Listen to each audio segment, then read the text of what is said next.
Assalamualaikum warahmatullahi wabarakatuh. Bismillahirrahmanirrahim. Alhamdulillahirabbil alamin. Wa bihi nasta'in ala umurid dunya waddin. Wassalatu wassalamu ala sayyidil mursalin Muhammadin wa ala alihi wa sahbihi ajma'in. Amma ba'd. Jamaah kajian Jumat pagi yang kami muliakan. Pada pagi hari ini adalah Jumat kedua, maka yang akan kita pelajari, yang akan kita bahas pada kesempatan ini adalah tentang akidah. Dan pada kesempatan ini kita akan membahas tentang taat kepada Rasulullah Shallallahu Alaihi Wasallam.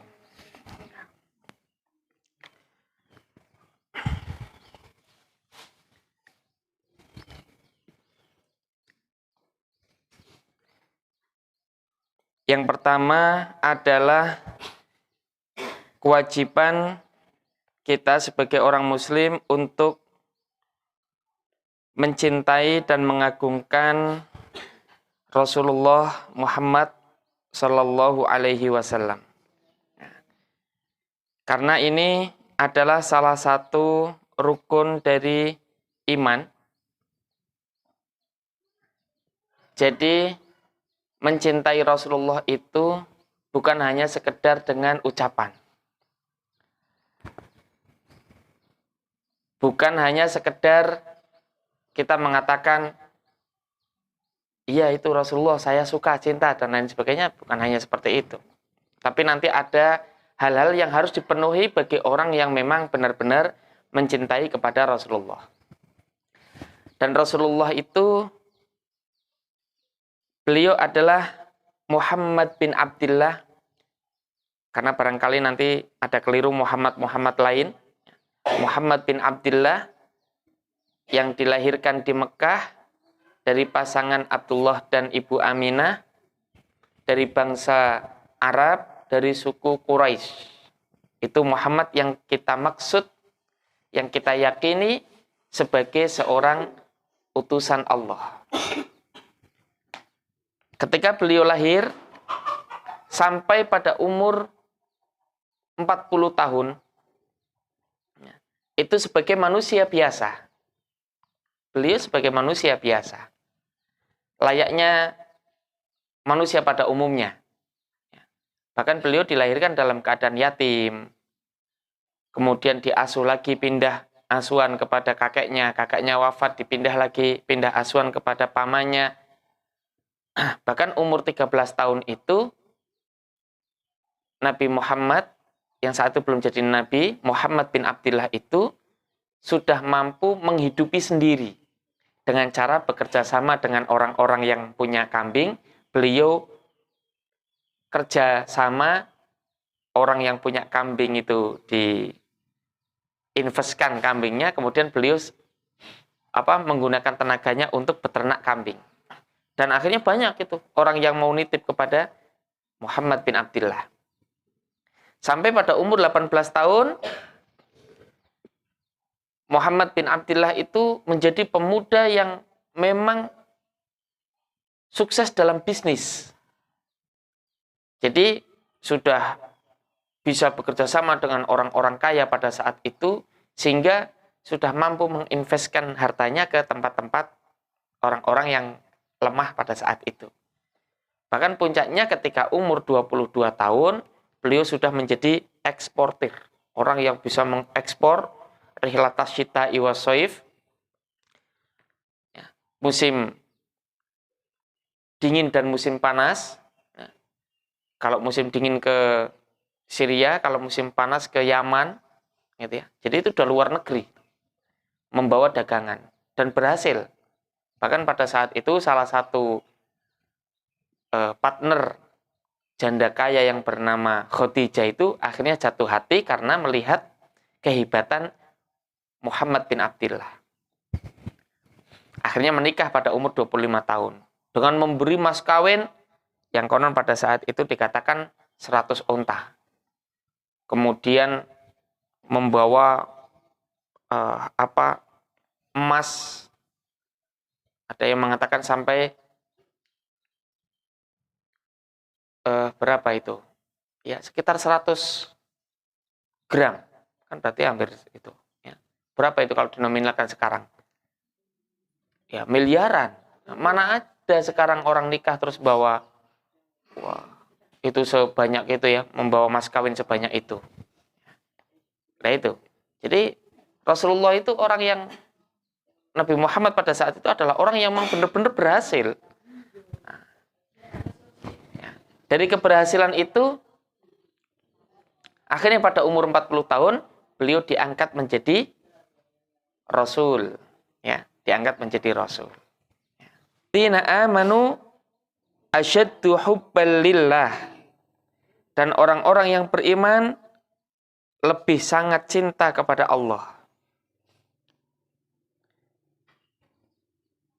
Li'annahu huwa rabbul mutafaddil ala ibadihi bi jami'in ni'ami dhahiriha wa batiniha.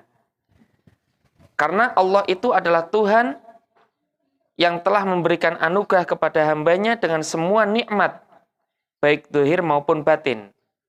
Lah, kewajiban kita taat kepada, cinta kepada Allah. Kemudian thumma ba'da mahabbatillahi ta'ala mahabbatu rasulihi Muhammadin sallallahu alaihi wasallam. Setelah taat kepada Nabi Muhammad, setelah cinta kepada Allah, maka selanjutnya adalah cinta kepada Nabi Muhammad sallallahu alaihi wasallam. Cinta kepada Allah yang pertama, yang kedua kemudian cinta kepada Nabi Muhammad Rasulullah. Ya. Sehingga di sini mendapatkan garansi. Ya. Mendapatkan hadiah. Hadiahnya apa? Orang yang cinta kepada Allah dan Rasulnya. Salasun man kunna fihi wajada halawatal iman. Ada 3 perkara, barang siapa 3 perkara itu berada pada dirinya, maka dia akan merasakan manisnya iman. Nah, orang itu kalau sudah mendapatkan manisnya iman, ibadah capek nggak ada capeknya. Jihad berat nggak ada beratnya.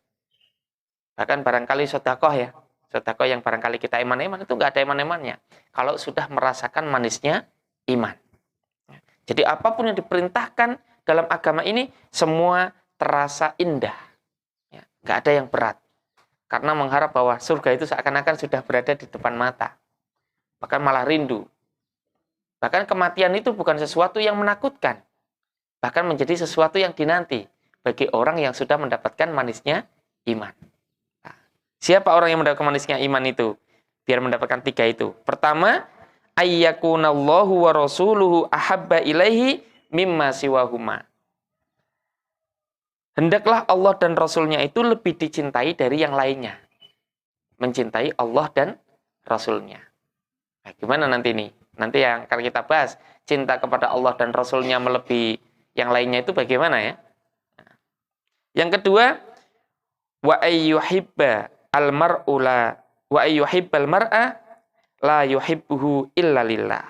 Dia tidak mencintai seseorang kecuali cintanya itu karena Allah. Ada seorang murid cinta sama gurunya, tapi karena cintanya karena Allah. Dengan guru ini saya mengenal tauhid, dengan guru ini saya mengenal ilmu, dengan guru ini saya mengenal hak dan batil, sehingga dia mencintai, seorang murid mencintai gurunya, seorang guru mencintai murid-muridnya, itu cinta karena Allah, bukan cinta karena nafsu. Ya. Ada sahabat, teman yang sudah menjadi bersahabat keduanya, mereka bersahabat itu karena Allah. Bukan karena sama-sama punya kaya, sama-sama cantik atau sama-sama, bukan. Nah, cinta karena Allah. Lah orang yang bisa mencintai karena Allah itu salah satu orang yang akan mendapatkan manisnya iman. Kemudian yang ketiga, wa ayyakraha ayyauda fil kufri ba'da an anqadahu Allahu minhu kama yakrahu ayyuqdhafa finnar. Dia benci, tidak ingin lagi, tidak mau lagi mengulangi kekufuran yang pernah dilakukan. Kebodohan yang pernah dia jalani. Masa-masa sulit atau masa-masa kelam yang pernah dia lewati. Tidak ingin kembali lagi, seakan-akan tidak keinginannya itu seperti orang yang mau dilempar ke neraka. Nah, orang kalau mau dilempar ke neraka kan menghindar, nggak mau. Nah, jadi enggak. Jadi kebodohan itu tidak mau diulangi lagi. Ya, kalau zaman dulu kekufuran mungkin masih kafir, tidak mau murtad lagi. Ketika sudah Islam, berpegang dengan tauhid, maka dipegang tauhid itu sekuat tenaga, dengan gigi geraham, walaupun dengan tangan yang berdarah-darah, seakan-akan memegang bara, itu dipegang. Nah, itulah orang tersebut, kalau sudah mampu memegang Islamnya dengan baik, maka dia akan mendapatkan manisnya iman. Walaupun yang namanya orang iman itu kadang cok lemah, ya, cok sungkan, cok males, gitu ya. Ibu-ibu yang sudah pakai jilbab lebar syar'i, kan udah bagus itu. Jangan kembali lagi nanti pakai jilbab inil-inil itu ya, yang cuma hanya segini nanti. Gitu. Loh kok sekarang kok kembali lagi kayak gitu? Iya saya lagi malas ini, pakai yang syar'i, kepin yang modern gitu. Ini nanti sekarang kembali lagi itu. Nah itu ya. Nah, sehingga Rasulullah juga bersabda begini, la yu'minu ahadukum hatta akuna ahabba ilaihi min waladihi wa walidihi wan nasi ajmain. Tidaklah salah satu di antara kalian mendapatkan iman yang sempurna kecuali saya lebih dicintainya daripada anaknya, orang tuanya, dan semua manusia. Itu cinta sama Rasulullah itu begitu. Bahkan Umar bin Khattab itu pernah mengatakan, ya Rasulullah, la anta ahabbu ilayya min kulli syai'in illa min nafsi. Sungguh engkau adalah orang yang paling aku cintai kecuali diri saya sendiri. Terus kata Rasulullah, walladzi nafsi biyadi hatta akuna ahabba ilaika min nafsik. Oh enggak, Umar. Demi Allah, yang dimaksud iman itu adalah mencintai saya walaupun kepada dirimu sendiri. Umar bin Khattab langsung mengatakan,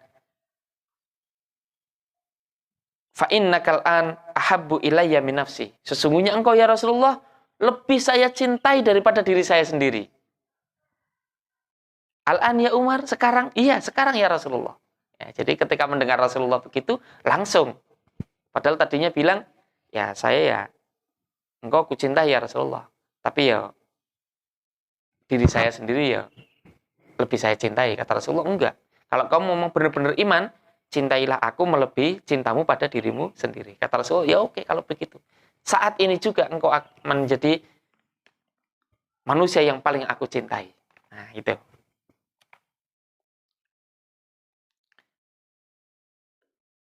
Lah, jamaah azanillahu wa iyyakum. Para sahabat itu kalau di hadapan Rasulullah itu semuanya pada tenang, pada anteng. Ya, pada mendengarkan apa yang disampaikan oleh Rasulullah. Bahkan hal itu pun diikuti sama Imam Malik. Imam Malik itu kalau ngaji, itu nggak ada guyon, nggak ada canda, gitu ya. Jadi semuanya seakan-akan tegang. Bahkan mau dehem saja, itu Imam Malik kalau dehem gini, ditutupi. Ya. Beliau kenapa? Karena segen. Beliau menganggap bahwa yang saya sampaikan ini adalah kata-kata Rasulullah. Sehingga saya tidak mau bercanda dengan kata-kata ini. Beliau ngajinya kitab Al-Muwatta di Al-Madinah. Al-Munawwarah itu ya. Karena canggung sama Sahibul Kubur yang ada di sebelahnya Imam Malik ngaji itu.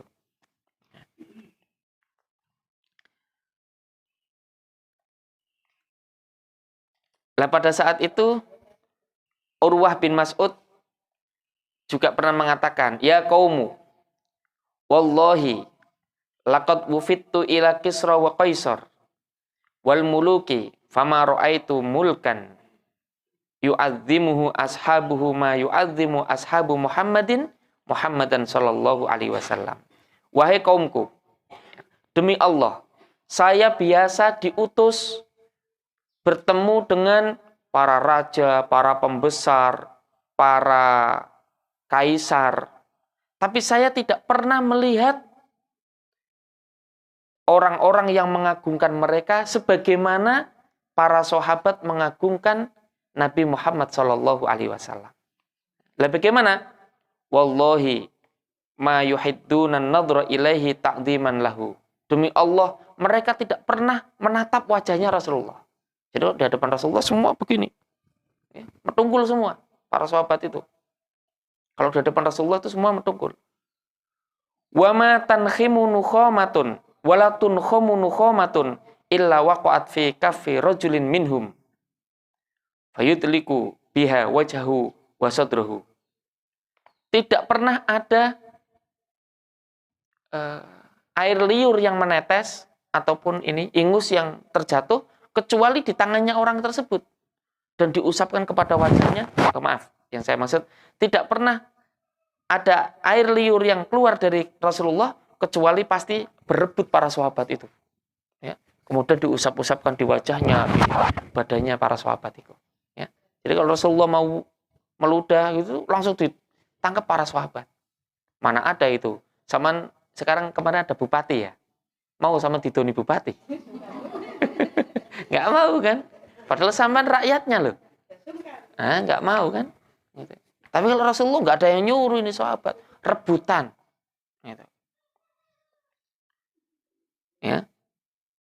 Wa idza tawaddu'a kadu yaktatiluna ala wudu'ihi. Kalau Rasulullah itu berwudu, hampir para sahabat itu berebut kayak mau. Nah itu pengagungan para sahabat kepada beliau Nabi Muhammad Shallallahu Alaihi Wasallam. Nah, tapi jamaah sekalian, saya selanjutkan sedikit lagi tuh. Bahkan ketika Rasulullah itu haji, itu kan kalau dalam rentetan haji atau umroh itu ada namanya tahallul. Ya. Tahallul itu dipotong rambutnya. Kalau perempuan cukup potong sedikit. Kalau laki-laki yang bagus kan digundul. Ya, karena Rasulullah mendoakan dalam tahallul itu, Allahumma gfir lil muhallikin. Ya Allah, ampunilah orang-orang yang dicukur gundul. Allahumma gfir lil muhallikin. 3 kali itu. Allahumma gfir lil muhallikin. Kemudian terakhirnya, wal muqassirin, dan orang-orang yang dipotong pendek. Berarti kalau yang gundul itu didoakan 3 kali. Kalau yang pendek didoakan hanya 1 kali. Berarti afdal mana itu kalau orang tahallul itu? Gundul. Ya kan? Cuman orang-orang kan biasanya, orang-orang kita biasanya, jangan gundul mana-mana nanti kentangnya hilang gitu kan. Ya enggak, malah enggak boleh, makruh itu. Ya, kecuali boroen. Nah, ini kalau untuk tahallul yang laki-laki yang bagus digundul gitu. Lah, bahkan ketika Rasulullah gundul itu, rambutnya dicukur itu, para sahabat berebut itu rambutnya Rasulullah. Ada yang dapat segegem, ada yang setengah gegem, ada yang secimit, bahkan ada yang keliru rambutnya orang. Sangkan nafsunya kepingin ngambil rambutnya sungguh rambutnya siapa diambil begitu. Lah ini, ya. Itu yang pertama. Kemudian yang kedua, ketika kita mencintai, ada batasan juga, tidak boleh melebihi batas. La tatruni, janganlah kau melebihi batas kepadaku, kama atorrotil Yahud, kama atorrotin Nasara Isa bin Maryam. Janganlah kau melebihi batas kepadaku, melampaui batas kepadaku, sebagaimana orang-orang Nasrani melampaui batas kepadaku. Gimana itu? Orang Nasrani itu menganggap Isa sebagai putra Tuhan. Ya, karena sangat cintanya, diagung-agungkan, bahkan melebihi kedudukannya, akhirnya dianggap seperti anak Tuhan. Nah itu juga salah. Ya. Fakulu Abdullahi wa Rasuluh. Maka katakanlah bahwa Nabi Muhammad itu adalah hamba Allah dan utusannya. Innama ana abdun. Sesungguhnya saya itu adalah hamba. Latam dahuni bil batil. Janganlah kau memuji saya dengan pujian yang salah. Wala tujawizu al-hadda fi madhi. Dan jangan melewati batas dalam memuji saya. Kama ghallatin nasara fi Isa alaihi salam. Sebagaimana orang-orang Nasrani melampaui batas memuji kepada Isa bin Maryam. Fadda'u fihi al-uluhiyah. Sehingga mereka menganggap bahwa Isa itu adalah dianggap sebagai Tuhan atau anak Tuhan. Itu melebihi batas. Jadi kita orang Muslim ya kepada Nabi Muhammad, beliau adalah seorang utusan yang wajib kita cintai, dan yang terakhir itu yang paling penting nanti wajib kita taati. Itu. Lah kedudukan Rasulullah itu adalah sebagai utusan, ya, bukan lebih dari itu. Makanya itu ada orang yang menganggap bahwa Rasulullah itu orang yang dekat dengan Allah sehingga mau minta saja, mintanya malah sama Rasulullah gitu ya. Keliru, mintanya nggak sama Rasulullah. Rasulullah menunjukkan jalan, ayo mendekatkan diri kepada Allah, minta kepada Zat yang maha agung, yang maha perlu diminta. Jadi mintanya sama Allah, bukan sama Rasulullah. Ya. Seperti kita misalnya sudah diajak, kemudian ditunjukkan, jangan mintanya ke sana ya. Sama jangan mintanya ngotor-ngotor ke sini, mintanya ke sana.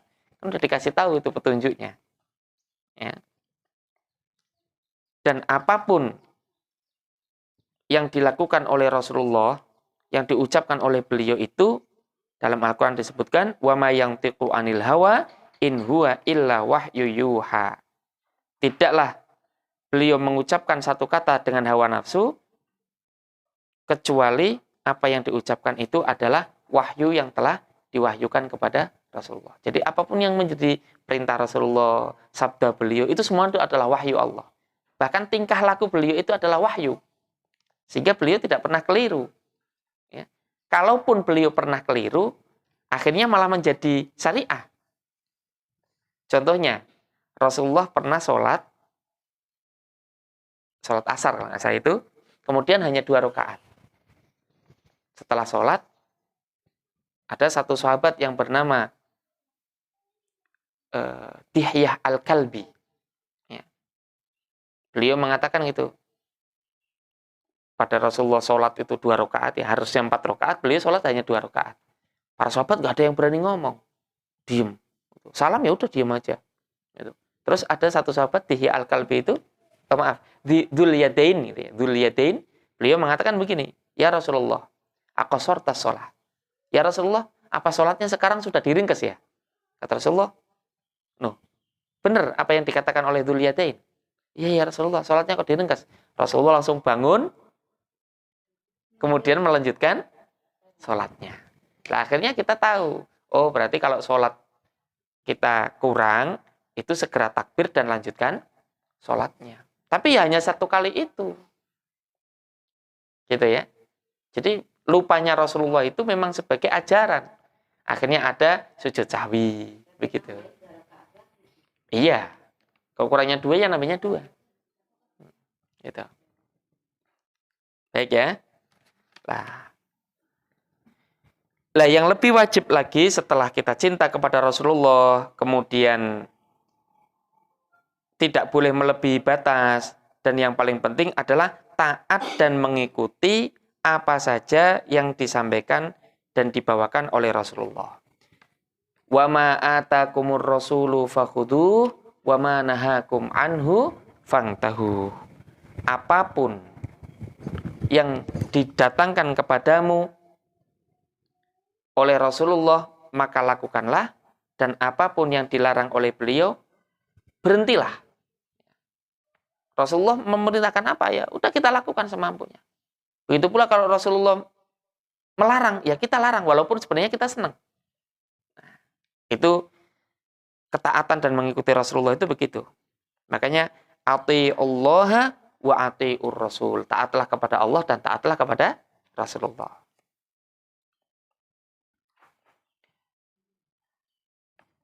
Nah, dalam Al-Quran lain, dalam ayat lain juga disebutkan, Fala warabbika la yu'minun. Demi Allah, engkau tidak menjadi orang yang beriman sempurna hatta yuhaqqimuka fima syajara bainahum, sehingga mereka menjadikan engkau sebagai hakim terhadap permasalahan mereka. Tsumma la yajidu fi anfusihim haraja, kemudian di dalam hati mereka tidak ada rasa yang tidak menerima mimma qadaita terhadap apa yang engkau putuskan, wa yusallimu taslima, dan menerima dengan lapang dada. Nah, jadi dulu ada orang-orang Ansor itu bertengkar gara-gara masalah air. Ya. Kebetulan yang bertengkar itu salah satunya adalah Zubair bin Awam. Itu masih pamannya Rasulullah. masih saudara. Terus orang Ansor itu lapor, pas lapor Rasulullah akhirnya memberikan hukum, memang yang benar itu Zubair, sahabat Zubair. Akhirnya orang-orang bilang, wah Nabi Muhammad gak adil ini belo pamannya ini, gitu ya. Terus akhirnya turun ayat ini, demi Allah engkau tidak akan bisa beriman sehingga mereka menjadikan engkau wahai Muhammad sebagai hakim di antara permasalahan mereka. Jadi kalau kita punya permasalahan, kita punya apa, kemudian kita kembalikan kepada Rasulullah, kita harus legowo, walaupun sebenarnya kita berat. Makanya yang diperintahkan oleh Rasulullah, yang dibawakan, walaupun kita berat ya, kita lakukan. Ya. Makanya dalam ayat lain juga disebutkan, فَلْيَحْذَرِ الَّذِينَ يُخَالِفُونَ عَنْ أَمْرِهِ. Hendaklah berhati-hati orang-orang yang menulayani itu apa ya? Menyelisihi terhadap perintah Rasulullah. Ang tusibahum fitnah, jika suatu saat dia terkena fitnah, au yusibahum adzabun alim, atau dia terkena adab yang pedih. Jadi kalau melanggar perintahnya Rasulullah itu, kita bisa terkena fitnah atau terkena adab yang pedih. Contohnya begini, contohnya. Dulu sahabat itu ketika perang Uhud, Rasulullah pernah mengatakan begini, wahai para tentara-tentaraku, jangan tinggalkan gunung Uhud. Ketika mau perang itu, akhirnya peranglah itu. Menang, orang muslim itu menang. Lah saat di Bukit Uhud, sama orang kafir itu, di bawahnya ada emas, harta-harta sisa perang itu, namanya ghanimah. Ya. Itu. Terus kemudian dari atas itu, karena tengok-tengok semua udah sepi, yuk kita rapihkan saja. Nanti kalau ada tentara-tentara muslim lain datang kan tinggal bawa. Jadi nggak usah repot kan.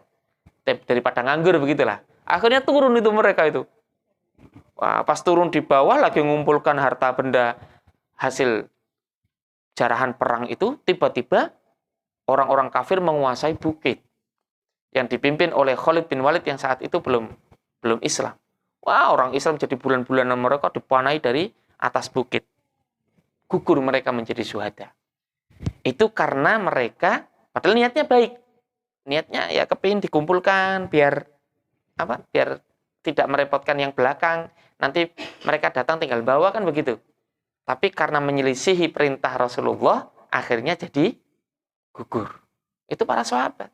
Apalagi kita yang sahabat bukan, kiai ya bukan, putu wali ya kudu. Ya. Nah ya, lah kok mau menyelisih perintah Rasulullah, Masya Allah. Itu ya, nah, kita bisa terkena adzabun alim itu, adab yang pedih. Salah satu contoh, saya ambilkan contoh sabda Rasulullah yang barangkali ibu-ibu biasanya agak berat. Tapi karena ini perintah Rasulullah ya mau nggak mau harus dilakukan. Kira-kira mau nggak? Mau. Bener nggak ini? Salah satu contoh ya. Saya bacakan satu hadis ini. Ada dua hadis. Ini nggak enak semua ini buat sampean. Tapi sampean mau taat apa enggak? Sinfani min ahlin nari. Rasulullah bersabda, sinfani min ahlin nari. Rawahu Muslim ini ya. Ada dua golongan yang termasuk penduduk neraka. Lam arohuma ba'du. Saya tidak pernah melihatnya setelah itu lagi. Pertama, rijalun bi'aidihim siyatun ka'adnabil baqari yadribuna bihan nas. Orang yang membawa pecut gitu ya, seperti ekornya onta, kemudian mukuli manusia, orang-orang. Jadi pemimpin tapi diktator. Nah, dia termasuk ahli neraka itu, pemimpin ahli neraka yang kejam sama rakyatnya. Ya, jadi ada rakyat itu ditindas saja terus pokoknya, sak bisa-bisa nih. Semua kebijakan itu tidak ada yang pro rakyat. Pokoknya pro golongannya sendiri. Yang kedua, ini wanisaun kasiyatun ariyat, wanita-wanita yang memakai pakaian tapi seperti telanjang. Ya. Nah, mungkin pakaiannya transparan, mungkin terlalu ketat, sehingga kaya lepet kakan ketan. Ya kan? Ketatnya. Jadi dikiranya itu aduhai, padahal lipatannya itu kayak air galon ya.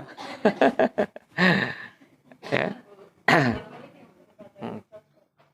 Jadi walaupun berpakaian dia sebenarnya masih telanjang. Atau nisaun kasiyat itu wanita yang tidak mau menutup aurat. Yaitu wanita-wanita yang termasuk itu, ya, ahli neraka. Masya Allah. Lah biasanya kan ada orang yang berat menutup aurat ya, perempuan. Rungsep, angel, kemudian sumuk dan lain sebagainya. Oh, kalau kira-kira di rumah jenengan itu aman, ya sama nggak apa-apa lah. Tutup aurat semampunya. Tapi kalau mau keluar, paling tidak. Atau kalau di situ ada laki-laki lain, bukan mahram ya, tutup aurat sekuat tenaga, semampunya. Jangan nutup aurat itu tanggung-tanggung. Ya kalau mau keluar jauh nutup aurat. Tapi nek ngepeh jarit loh. Anggone baju tidur. Ya. Nah iya, terus karena basah kan ngeplek gitu. Iku sing seneng tanggone sampean loh. Iya. Bojone nggak seneng itu. Masih tidur. Nah itu. Terus yang kedua, ma'ilatun mumilat. Ma'ilatun mumilat itu wanita yang tidak taat terhadap perintah agama. Itu ya, jadi agama perintahnya begini, itu dia nggak patuh sama perintah agama itu. Menyeleweng. Mungkin menyeleweng dalam rumah tangganya, menyeleweng dalam agamanya, menyeleweng dalam segala sesuatu itu pokoknya nyeleweng. Gitu ya. Termasuk selingkuh itu ya nyeleweng ini. Gitu. Terusnya lagi yang termasuk wanita nanti jadi ahli surga itu, ahli neraka itu ru'usuhunna ka'asnamatil bukhti al-ma'ilah. Kepalanya itu, rambutnya itu seperti punuk-punuk unta yang ya gitu. Nah, yang goyang kiri, goyang kanan, goyang kiri, goyang kanan. Makanya pakai jilbab bagus. Tapi tolonglah jangan yang atasnya itu ada itunya ya. Kayak zaman dulu kan konde ya, zaman dulu. Sekarang udah nggak usum konde. Nah, ya, sekarang pakai jilbab yang rapi. Jangan yang menjurut seperti punuk unta itu, jangan. Gitu. Kalau kita lihat di TV itu malah ada jilbaban, sebelumnya jilbaban itu rambut palsu ya.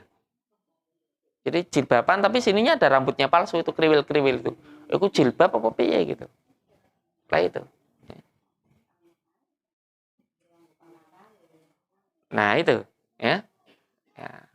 Tujuannya itu menutup aurat, malah nambah aurat di luar ditempelkan itu. Nah, ini ancamannya Rasulullah itu, mereka itu la yadkhulnal jannata wa la yajidna rihaha. Mereka tidak akan bisa masuk surga dan tidak akan mendapatkan baunya surga. Jadi masuk apalagi baunya, ya, apalagi masuk baunya aja nggak bisa dapat. Wa inna rihaha la yujadu min masirati kada wa kada. Dan baunya itu dia akan bisa mendapatkan dari jarak yang demikian jauh banget. Tidak akan mendapatkan baunya surga, apalagi masuk ke surga. Ini bukan berarti masuk surga terus hidungnya ditutupi, enggak. Tapi emang enggak bisa masuk ya. Nah ini kan bagi wanita kan berat. Aduh, saya nggak bisa modis dong. Saya nggak bisa keren dong. Saya nggak bisa jadi wanita milenial. Kan gitu ya. Ya. Yaudah deh, sama tak kasih pilihan guys. Gitu. Kaya tapi meriang terus. Mau? Nggak mau. Nggak merasakan ya kan? Nah. Punya mobil banyak, tapi sama nggak diberikan wewenang untuk bisa menaiki. Mau? Atas namanya mobil sama semua, tapi nggak diberikan wewenang untuk menaiki. Mau? Nggak mau kan? Nah, itu. Lah itu, saman keren tapi nggak bisa masuk surga. Mau? Tapi nggak bisa masuk surga. Lah nggak mau kan? Nah makanya. Yang kita cari itu bukan hanya sekedar good looking gitu ya. Keren, Oh, ini kan bukan begitu. Kita yang dibutuhkan adalah taat kepada Allah dan Rasulnya. Nah, itu begitu. Nah, ditahan ya. Nah. Ini saya kasih itu tadi hadis riwayat Imam Muslim. Sekarang ada hadis lagi nih. Ini saya yakin bagi perempuan itu, bagi wanita memang berat. Tapi kan ini perintah Rasulullah. Coba kita mampu beriman dengan itu apa enggak? Kan begitu. Ya. An Ibnu Mas'ud, dari sahabat Ibnu Mas'ud. Bahwasanya Rasulullah Shallallahu alaihi wasallam beliau mengatakan la'anal washimat. Ya, anna Rasulullah Shallallahu alaihi wasallam la'anal washimat, sesungguhnya Rasulullah Shallallahu alaihi wasallam melaknat wanita yang membuat andeng-andeng. Andeng-andeng itu dibuat. Atau mencabut itu sama. Ya. Jadi ben keren kayak zaman dulu Elvi Sukaisi ya. Nah, terus ditempeli pakai pensil atau pakai spedol gitu ya. Nah, itu al-washimat. Nah, itu. Wal mutawashimat. Ya, orang yang minta dipasangkan. Jadi kalau al-washimat itu salonnya, kalau al-mutawashimat itu orangnya, ya. Gitu. Ya, jadi kan perempuan biasanya kepingin menghias itu kan dikasih macam-macam gitu ya. Nah, itu. Itu dilaknat oleh Rasulullah. Yang kedua, wannamisat, wanita yang mencukur alisnya. Wal mutanamisat, orang yang minta mencukurkan. Ya, itu. Ya. Jadi itu ada orang, ada yang tanya ya, mesti nih, gitu ya. Masa alis nggak boleh dirapihkan? Kalau alisnya itu jeprak, ya, sekedar diratakan, itu sebagian ulama masih membolehkan, ya. Tapi memang perlu diperhatikan ibu-ibu sekalian, bahwa tugas setan itu memang wala umanniyannahum, sungguh aku berikan mereka angan-angan. Jadi manusia itu digoda sama setan itu dengan angan-angan. Ya.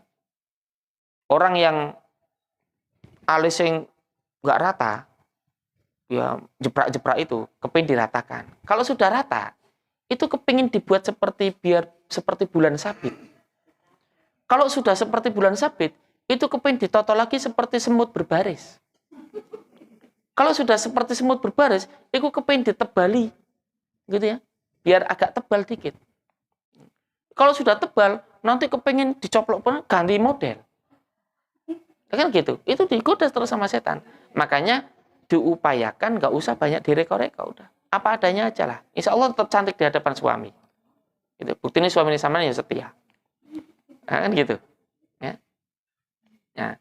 Nah, kecuali kalau ada sesuatu yang memang darurat ya, seperti misalnya habis kecelakaan, barangkali di sini memang perlu ditata. Atau ada orang yang karena makannya rambutan terus rambutnya metu nang kene gitu ya. Banyak tekan awak-awak gitu loh, itu perlu gitu ya. Hanya sekedar merapikan. Itu pun sebenarnya diupayakan untuk jangan. Karena kita patuh kepada Rasulullah. Ya, untuk tidak. Apalagi itu ada yang apa itu namanya? Botok ya. Yang dicukur beras semua, kemudian disulam ya. Sulam alis itu. Nah, seperti itu, Masya Allah. Ya. Haram itu. Haram. Ya, jangan begitu. Dialis itu ada. Ditebeli pakai pensil gitu ya. Oh ya. Iya, nggak apa-apa kalau itu hanya ditebeli nggak apa-apa. Gitu ya. Gampang kondangan, pas kondangan, AC-nya mati. Gitu ya. Wah, terus pakainya alis itu sing merek abal-abal. Tuku nang pasar Tiban rego 1.500 ya kan? Nah, jadi itu pensil multifungsi. Bisa buat pensil nulis anak TK, juga biar bisa buat ya. Nah, pas kondangan nanti sampean di sini kan? Di sini. Nah, nanti luntur semua ke mata. Setiap ada orang yang ketemu sama mesti senyum gitu. Ngerti nih orang bilang gitu. Orang kok sama saya setelah pakai alis bisa pada itu semua ya, pada ramah sama saya, gitu ya. Nah, ketika sampai di rumah, gitu ya ngocol, semaput, gitu. Karena melihat alisnya itu bubar tangkar. Gitu. Nah, iya. Bahkan ketika totok-totok pintu rumah sama yang orang rumah itu suaminya buka, pulangnya agak kesorean, itu langsung baca astagfirullahaladzim, astagfirullahaladzim gitu. Ngertinya ada kuntilanak mampir. Ya. Itu karena korban dari, itu. Iya. Makanya nggak usah itu ya. Itu nggak boleh ya Bu ya. Makanya diusahakan nggak usah dikerok-kerok lah. Ya makanya nanti digoda sama setan itu. Biasanya orang itu kan sedikit-sedikit ya. Ini boleh nggak ya? Kalau bilang, oh boleh nggak apa-apa, boleh nggak? Akhirnya bledos, nanti boleh semua. Makanya yang bagus kalau memang patuh sama Rasulullah, nggak usah. Udah begitu aja. Mau patuh sama Rasulullah nggak? Nah itu, makanya kan berat kan? Saya bilang tadi, berat memang patuh sama Rasulullah. Gitu. Terus yang selanjutnya lagi, wal mutafallijati, orang yang merenggangkan giginya. Giginya direnggang-renggang, ditoto gitu ya. Ben centrek kayak wiji jagung. Wiji timun ya. Dia apa? Dikasih itu. Kalau memang tidak ada penyakit, tidak ada sesuatu, ya nggak perlu. Sama giginya gingsul, kan ada orang gingsul malah tambah cantik kan ya. Ya memang kalau merongos cantik memang kayaknya ya. Ya, kalau gigi ke depan cantik ya memang kayaknya jarang gitu ya. Tapi kalau emang itu ya sekedar. Tapi ada orang itu giginya itu nggak apa-apa. Tapi giginya rapat dikerenggang-renggang, yang renggang dirapat-rapat, gitu ya. Terus astagfirullahaladzim itu. Ya, malah penak juga ya, kalau renggang kan jadi yang lain makan sepiring sama dapat 2 piring. Yang sepiring nyangkol di gigi. Ya, direnggang-renggang itu gitu kok. Biar keundangannya dapat banyak. Lah yang paling penting itu di situ adalah al-mughayyiratu khalqallah, yang merubah ciptaan Allah. Ya. Jadi inti dari semua itu memang kalau merubah ciptaan Allah itu yang nggak boleh. Walaupun sebagian ulama itu kalau memperbaiki biar lebih bagus nggak apa-apa. Gitu. Ya, seperti gigi misalnya ada orang giginya tumpuk-tumpukan itu terus harus ditata biar rapi gitu. Ya. Tapi kalau memang tidak ada darurat di dalamnya tidak perlu sebenarnya. Ya, udah nikmati aja karena itu. Ya, insya Allah tetap cantik lah. Orang itu kan yang penting kan bersih, rapi kan begitu. Ya. Jadi walaupun cantik, lada isi utuh itu tetap medeni. Ya. Nah, ya. Balake kaya ayam, Pak, enggak ayam isi momong itu. Ya. Jadi kemek sedikit itu langsung teladuk. Jadi berat, tapi ini perintah Rasulullah. Lah, bukti cinta kepada Rasulullah itu di sinilah. Gitu. Kita mampu apa enggak? Nah, gitu. Sama sebenarnya laki-laki pun sama. Laki-laki. Itu ada satu hadis gini, yang di sini mungkin nggak begitu itu. Hadisnya banyak sekali. Dalam satu hadisnya disebutkan qasus syawarib wa ahful liha khaliful musyrikin. Hadis muttafaqun alaih. Potonglah kumis dan peliharalah, rawatlah jenggot. Ya kan? Ini kan sekarang menjadi tren yang kadang orang-orang yang Masya Allah nggak tahu, karena nggak patuh sama Rasulullah, apa nggak tahu hadisnya. Ya. Sehingga mereka menganggap kalau orang yang jenggotan itu rombongan teroris, kalau orang yang jenggotan itu alirannya beda. Padahal ini memang Rasulullah itu memerintahkan begini. Ya. Kumisnya itu suruh motong, jenggotnya suruh memelihara. Ya walaupun sedikit dipelihara lah, gitu ya. Dan dirapihkan, jangan dipelihara jeprak-jeprak nggak karuan gitu ya, dipelihara. Ya. Lah ya wudhu emang teles lah, kecuali tayamum sampean ya garing. Ya. Lah ini juga ada laki-laki sudah bagus patuh sama Rasulullah dengan hadis ini, tapi istrinya malah mintanya kumisnya. Aku mohon. Apa itu? Jangan kau cukur kumismu. Loh, sing diperintahkan itu, ya kan? Nah, ini karena apa ini? Korban kebanyakan mendengarkan musik ini. Lah ini. Akhirnya nggak patuh sama Rasulullah. Patuhnya sama itu. Nah, itu ya. Ini bukti bagaimana kita mencintai Rasulullah, gitu ya. Mencintai Rasulullah. Itu buktinya begini, mengikuti beliau walaupun sebenarnya berat untuk kita. Makanya tadi orang yang telah diberikan keputusan sama Rasulullah kemudian dalam hatinya masih ada ganjil-ganjil begitu, itu tidak dikatakan fala wa rabbika la yu'minun, demi Allah mereka itu tidak beriman. Nah, itu ya. Makanya kita harus menerima. Ya. Baik, jamaah sekalian yang kami muliakan. Ada yang perlu dibahas di sini sebelum kami tutup?